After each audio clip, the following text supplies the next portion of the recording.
दोस्तों आज की इस वीडियो में बहुत अच्छे खबर लेकर आया हूँ, तो आप लोग इस वीडियो को पूरा देखना। तो चलिए दोस्तों वीडियो को स्टार्ट करते हैं। देखो भाई, मोदी जी की धोती खोल कर रख दी है राहुल गांधी ने। भैया मोदी जी को पता नहीं रात में नींद कैसे आती होगी। मोदी जी आप मुंह बंद क्यों करके बैठे हैं? अरे जवाब दीजिए, देश आपसे जवाब मांग रहा है। विपक्ष आपको घेरने में लगा हुआ है और आप है कि चुप बैठे हैं, खामोश बैठे हैं। दोस्तों राहुल गांधी के इस भाषण को सुनने के बाद अगर आपकी नींद न उड़ जाए तो मुझे कमेंट में गाली देकर जाना। भैया मोदी जी कहते हैं कि मेरा देश बिल्कुल सुरक्षित है, लेकिन राहुल गांधी का दावा है कि देश अभी भी कब्जे में है।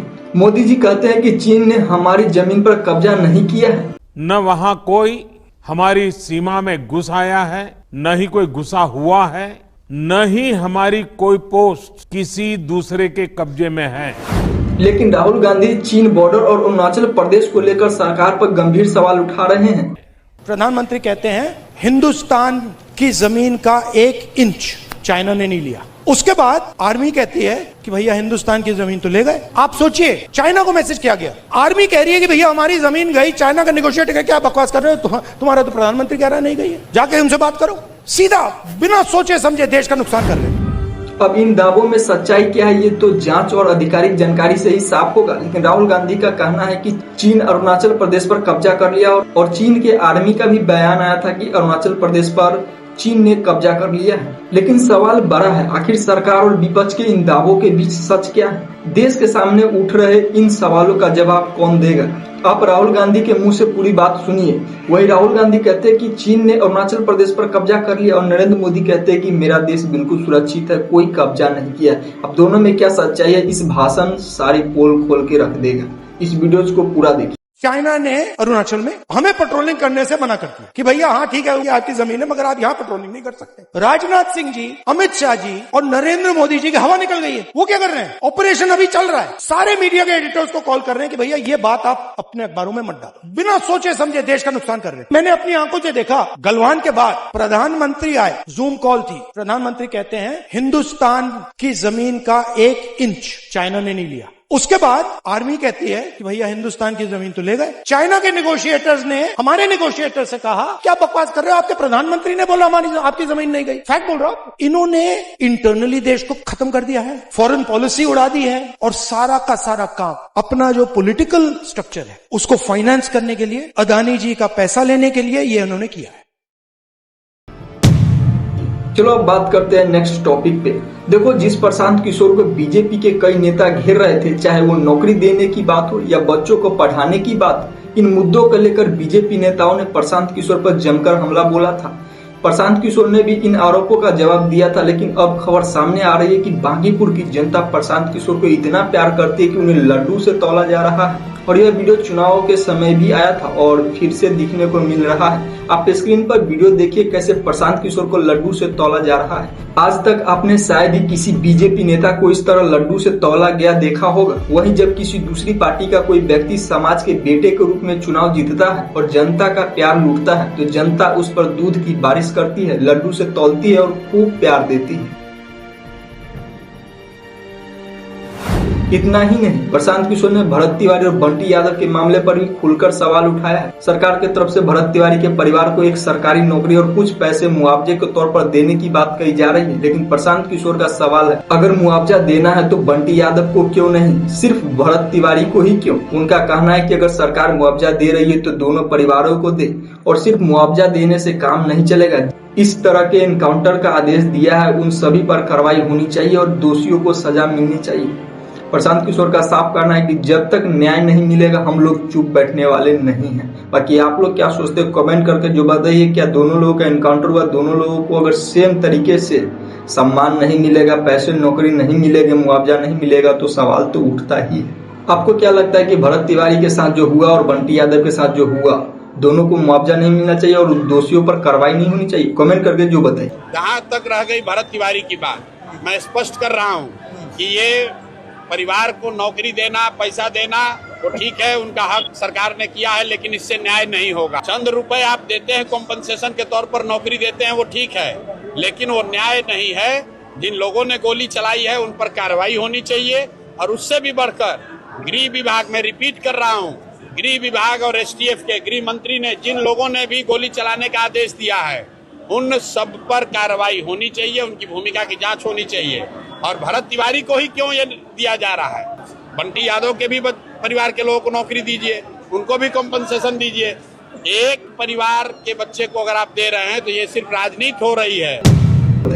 चलिए अब बात करते हैं नेक्स्ट टॉपिक की। कल 15 अगस्त है और मुंगेर में हर घर तिरंगा यात्रा के दौरान बिहार के मुख्यमंत्री सम्राट चौधरी जी अपनी टीम के साथ सड़क पर तिरंगा यात्रा को प्रमोट करते हुए दिखाई दिए। वहीं कार्यक्रम से बाहर निकलते ही एक युवक ने उन्हें आवाज लगाई। सम्राट चौधरी जी की नजर उस लड़के पर पड़ी और उन्होंने उससे बात करने की पूरी कोशिश की। उस लड़के ने टियर 4 को लेकर सवाल किया, लेकिन दोनों के बीच क्या बातचीत हुई वह पूरी तरह सामने नहीं आया। लेकिन एक चीज मैं आपको बता दूं, सिर्फ हाथ में तिरंगा लेने से आप देशभक्त नहीं बन सकते। देशभक्ति के लिए जमीन पर काम करना पड़ता है, जहाँ दिन ब दिन अपराध बढ़ रहे हैं, करप्शन बढ़ रहा है, एग्जाम पेपर लीक हो रहे हैं और बच्चे अपने हक के लिए प्रदर्शन कर रहे हैं। वहाँ हम कैसे समझे कि हम पूरी तरह आजाद हो चुके हैं? आजाद होकर भी अगर हमें अपनी आवाज उठाने के लिए संघर्ष करना पड़े तो सवाल तो उठेगा ही कि आखिर हम कितने आजाद हो चुके हैं। सड़क की हालात देखिए, पुल पुलिया की हालात देखिए और फिर खुद से पूछिए, क्या सिर्फ तिरंगा हाथ में लेने से देश की जिम्मेदारी पूरी हो जाती है? मैंने अपने इंस्टाग्राम पर इसी मुद्दे को एक शॉर्ट वीडियो में अच्छे से समझाया है। अगर पूरी बात समझना चाहते हैं तो जाकर वीडियो को देखिए, लिंक बायो में है, डिस्क्रिप्शन में भी दे देंगे। वैसे अर्न विद रोहित साहू या साहू डिजिटल न्यूज सर्च कीजिए, आपको मेरा प्रोफाइल दिख जाएगा, फॉलो भी कर लेना। चलो बात करते हैं नेक्स्ट टॉपिक पे। हाजीपुर के मेहनार थाना क्षेत्र से हैरान करने वाला खबर सामने आई है। पुलिस ने हथियार मामले में वंचित आरोपी अमित कुमार सिंह को पकड़ने के लिए कार्रवाई की, लेकिन मौके पर करीब 200 लोगों की भीड़ जुट गई और पुलिस टीम पर पथराव शुरू कर दिया गया। इसी अफरा तफरी के बीच राहुल कुमार को भी पुलिस पूछताछ के लिए ले जाने की कोशिश कर रही थी, लेकिन भीड़ ने उसे पुलिस के कब्जे से छुड़ा लिया गया। मामला यही नहीं रुका, इसके बाद स्थानीय चौकीदार के घर पर फायरिंग की सूचना मिली। पुलिस के मुताबिक मौके के 4 से 5 खोखे भी बरामद हुए, हालांकि किसी के घायल होने की पुष्टि नहीं हुई है। पुलिस का कहना है कि पूरा विवाद पैसे के लेन देन से शुरू हुआ था और बाद में मामला इतना बढ़ गया कि पुलिस पर ही हमला कर दिया गया। अब मेहनार पुलिस ने मामले में 7 नामजद और करीब 100 अन्य लोगों के खिलाफ केस दर्ज किया है और आरोपियों की गिरफ्तारी के लिए 2 टीमें लगातार छापेमारी कर रही है। सबसे बड़ा सवाल, आखिर 200 लोगों की भीड़ ने पुलिस के खिलाफ इतनी बड़ी हिम्मत कैसे जुटाई? आप लोग कमेंट करके बताइए कि पुलिस के ऊपर इस तरीके से पथराव किया गया, आपको इस मामले में क्या समझ में आया? कमेंट करके जो बताइए। आपका नाम क्या है? राहुल कुमार। पिताजी का? सुरेंद्र कुमार। किस जुर्म में ले जा रहे हैं? जुर्म के ले जा रहे हैं। किस जुर्म में ले जा रहे हैं बताइए। आवेदन आएगा तब ना हम जाएंगे। किस जुर्म में ले जा रहे हैं बताइए। आवेदन आया है तब आए। आवेदन दिखाइए। कौन है? चलो थाने पे चलाइए। थाने पे गाड़ी लेके चलो। आप कौन है? आप कौन है? थाने पे गाड़ी लेके। आप कौन है? आप कौन है? आप कौन है? आप कौन है?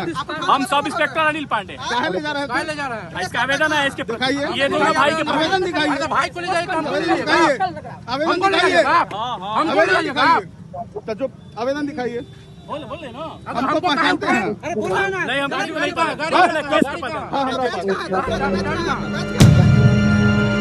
चलो अब बात करते हैं नेक्स्ट टॉपिक की।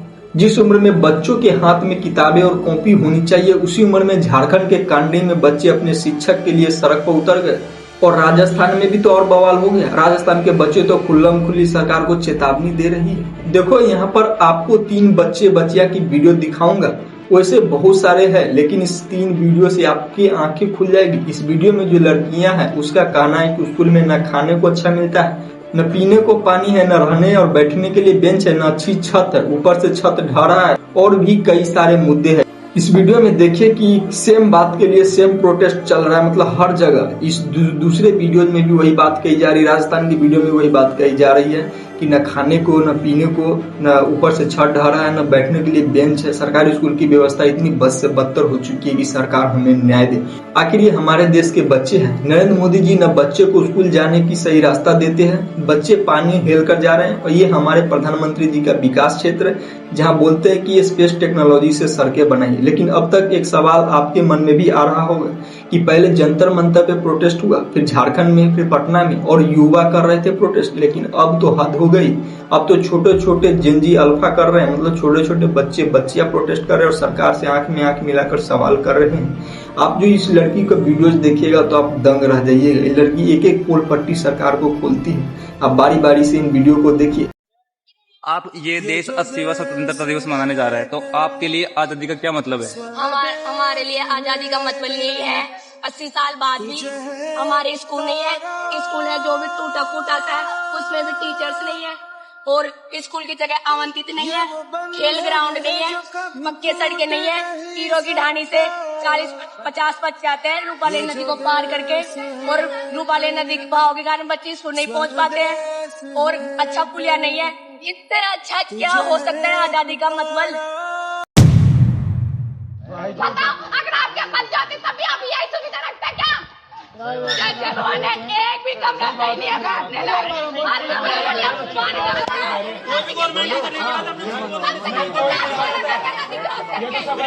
बैठने